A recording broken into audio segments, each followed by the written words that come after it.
Welcome to Rock Your Talk. I'm Leisa Reid, founder of Get Speaking Gigs Now, trainer at Productive Learning. Excited to be here today with our guest, Jennifer Diepstraten. Hello, Jennifer. Hi, Lisa.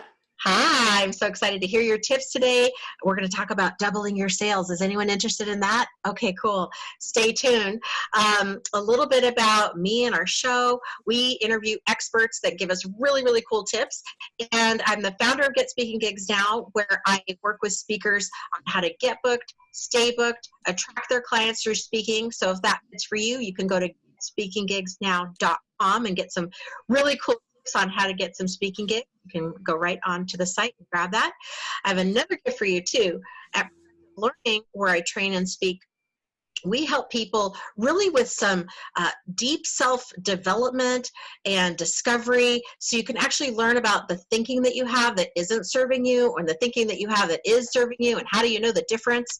And you can get a really great class that we just developed called New Thinking for New Actions, and you can get that on productivelearning.com/gift. It's a $97 value, but you get that.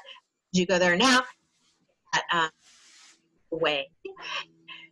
And we have some really cool tips that we're going to hear from Jennifer. So Jennifer, tell us a little bit about you before you get into your tips. Tell us, who is Jennifer Diepstraten? I am Jennifer Diepstraten. I'm an entrepreneur. I'm a mom. I am a person with a great big heart and full of love for all of you out there who want to make a difference in the world, are trying to impact the world for better with the work that you do. Maybe you have a talent, a gift, an expertise, a knowledge, you're a coach, maybe you're a speaker, maybe you've got some kind of business. I love the opportunity, Lisa, that I get in my business. We amplify other businesses through our work. And so one of the greatest gifts that I have is to get to work with people and amplify their missions. So we work with people whose missions align with our mission to really make the world a better place. Love it. Love it. And you have some tips on how to double sales. And this is for whether you're a business owner, a business professional, a sales professional, maybe you're a speaker, maybe you're an author, maybe you're a coach, and you have something that you really want to build up, then you're in luck, because Jennifer is going to share with us some of those tips today. What's your first tip for us? Yeah. The first tip is stop trying to sell. That's a good one. So I train sales. My company is High Ticket Sales Success. And we are really ushering in what I feel is the new paradigm of sales. And the world is just too savvy, right? That we have too many choices to be duped, manipulated, coerced. Right? Those things are still happening, but with less and less effectiveness. And I'll tell you, Lisa, I grew up, so to speak.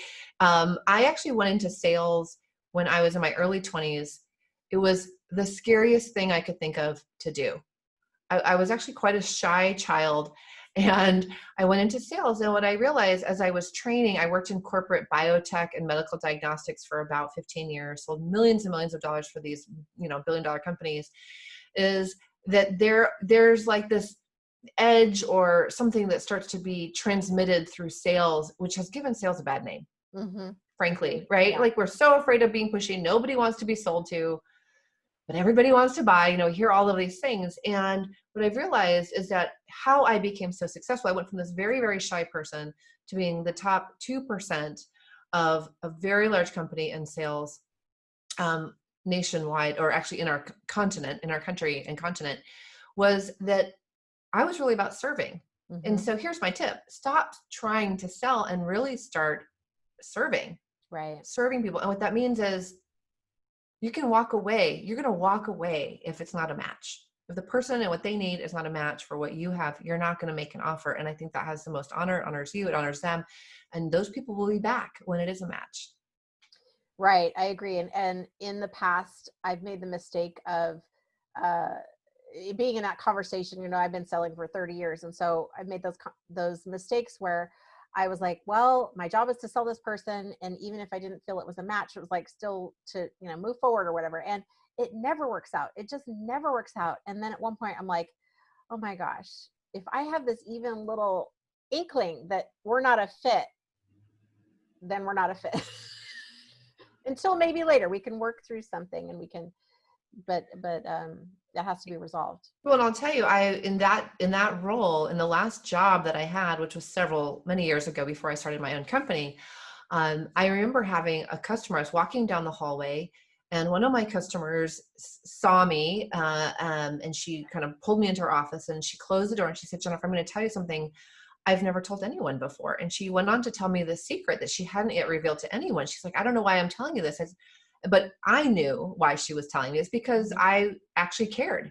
Mm-hmm. Wow. But it also, I showed up consistently in that way for people. And so for me, I was never like take them out to the ball game and go out for drinks, that kind of like what they used to call schmoozy sales rapport stuff. Cause I'm the shy person. I go home and I read my book or I talk to my kids.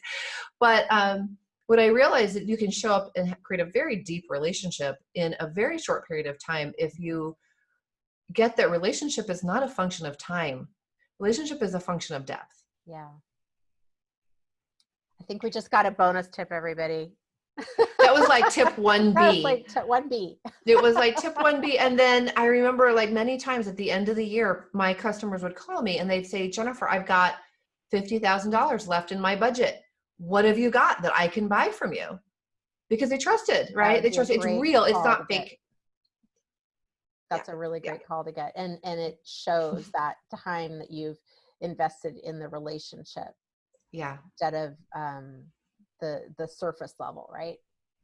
Oh, cool. It's true. And I would say just let go of having to be a certain way in your sales. And really, if you come from a serving place, like you're there to find a match, to really help this person move forward in their life and be less attached to whether you get the sale, you're actually going to have more sales and better customers. I agree with that. Yeah. I was just talking to a gal today about her talk, and she said, "Well, I'm going to see what people want and then I'll create my talk." I said, "Oh, no, we need to have you put your stake in the ground. This is what you serve. This is what feels good to you. This is what's right. And then the right venues will show up, or, you'll know who to go for instead of the opposite." I go, it's just such a powering position, and in an authentic, in alignment position, like you're in alignment with who you are. And so trying to be what someone else wants you to be or what you think that they want you to be.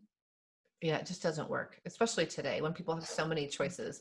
And I'll tell you, if you're not clear about what you're standing for, what you're about, nobody will see you. Like you just can't be heard above the noise of so much in the marketplace. So that brings me to number two. Tip number two. Okay, cool. Which is to let go of the idea that people don't have money. Mm-hmm. And, our company is called High Ticket Sales Success because we teach people to sell high-end services, programs, and products. So here's why. If you just do the math, it's sort of obvious why you would want to have a higher end product or service. If you have 10 people that buy something for $200 versus 10 people that buy something for $2,000, mm-hmm. you have a lot more revenue that you can do great things with in the world. And the only reason I would say that most people don't go for those higher end offers is because there's this thinking that, people can't afford it, or there isn't money in my town, or I don't have a big enough reputation, or I don't have enough followers on Instagram or on YouTube or whatever it is. But the truth is that there are people who are looking for bigger offers that when they see something that's very inexpensive, they know that what you get is what you pay for. What you pay for is what you get. Right. I know what you mean. Right. And so if you take a look, I think each of us as a business owner has an opportunity to really make a choice. Where do I want to land in the marketplace? Have I ever paid more for something? And this is a great question I ask all my audiences this when I speak. I asked them, I said, have you ever gone to the store and paid for something that was not the cheapest item on the shelf? Sure, right? All the time. Yeah. Why? Because you like the taste of it better, or you like the brand, or you like the look of it, or the feel of it, right? All those things. It has more value to you. Mm-hmm. Right. The bottom line is it has more value. Whatever is in it has more value. And so you are willing to pay more because it's worth it. So you just got to decide, am I going to create something that has more value and is worth it? Or am I going to succumb to this scarcity thinking that people just don't have the money and can't pay? It's your choice. Love that. Yeah. It's so funny. One of my first sales trainings was when I was a Mary Kay consultant in college, and I would listen to these tapes in my car. Wherever I went, I was listening to these sales tapes, and she would say, never judge a woman by your own checkbook. And I always remember that. And I was like, it's the same, it's kind of the similar thing, but it's true. Like, if you are thinking, well, I wouldn't pay for that, whatever, we get it in our head with money and sales, right? So I think that's what you're saying, is that you can go for something more and don't get yourself all caught up in it, right? Right. Keep your heart out of their wallet, or keep your mind out of their checkbook, and let people make their own choices. Because there is, in every situation, someone who is selling something for more than you are, and somebody who's paying for something more than you're asking. Yes. In every industry. So it's really up to us. And the reason I'm such a proponent of this, especially for my clientele and those of you who are out to make a difference in the world, you can't serve anyone if you go out of business. Right. So what good is it if you keep undercutting your own prices? Wouldn't you rather have the benefit of people who are highly invested? They get better results because they're more serious oftentimes. And they have friends that are like them, so they often have more money. You get to do your best work because you're being paid well. You feel proud. It's much better. It creates an upward spiral in your business rather than the opposite, where they're sending their broke friends. No fun. Totally get it. I so agree with that. And I know you have another tip for us too. Yeah. So here's the thing. If you want to move into the high-end offer category, you really want to create something that is compelling, clear and compelling, and in your zone. Like earlier we were talking about, the speaker that said, I'm going to go and ask people what they want, and then I'm going to speak to that. It doesn't work, right? What we really want to do is create something that's in the sweet spot of the market. And that's generally a combination of what you're good at and what you love and what people are asking you for. But you have to do both, because if you do one or the other, if you're like the speaker you're speaking about, we were talking about earlier, where you're just asking your audience, people don't know what they want. They know what you want. They know what they want, but they don't know if you're the person to give it to them. So if you walk up to somebody and say, hey, what should I sell? They'll be like, I don't know. What have you got? Yeah. What could you sell? You've got to at least start with something. So the clear and compelling offer is a combination of those things that fit in the market sweet spot. And you'll know when you have it, because when you share about it, people jump. Yeah. They're like, oh, I need that. I didn't know you had that. Can I have that? Where can I get that? Right. Of course, then you have to do the rest of the sales conversation to show the rest of the value. But you got to first start with a clear, compelling offer. I had a client that crafted what she thought was a compelling offer. She was a speaker. She made an offer in front of an audience and nobody bought it. And against advice, right? This was before we started working together. Nobody bought it because she had, without realizing it, really put too much in the offer, not getting the value that was already there, and people got overwhelmed and confused. So you could really, more is less is more in this situation. And so we did some coaching, and around that offer. And the next time she offered it, she sold her $5,000 offer out in 10 minutes. It was literally 10 minutes, all gone. She's like, what happened? I said, we actually removed half, took out half of what was in it, because the positioning, the clarity, the compellingness of it was so much more obvious without all that other stuff. So you need a clear, compelling offer.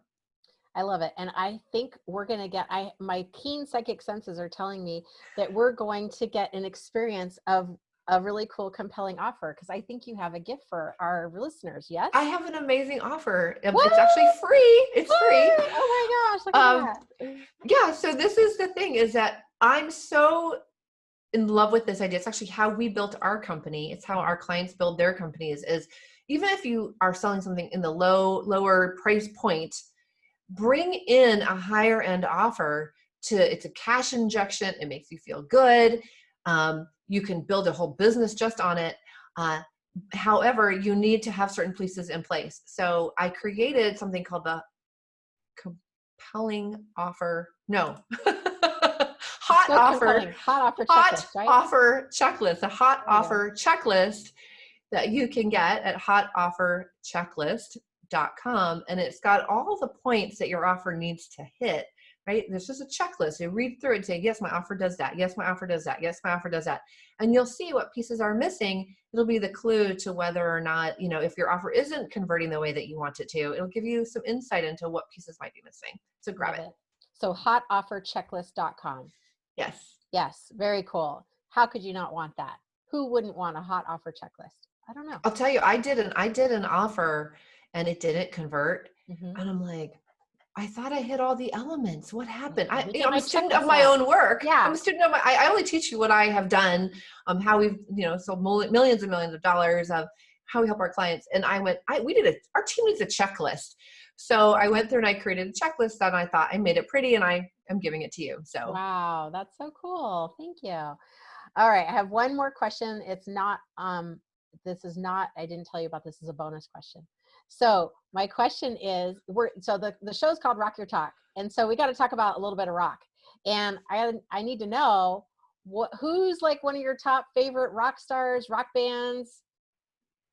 Okay. I have to say right now, I've been listening to U2. Oh, well, I mean, decades of expertise. They are the kings. Wow. Yeah, it's actually what was on Pandora this morning and I was jamming out while I was getting ready for our interview today.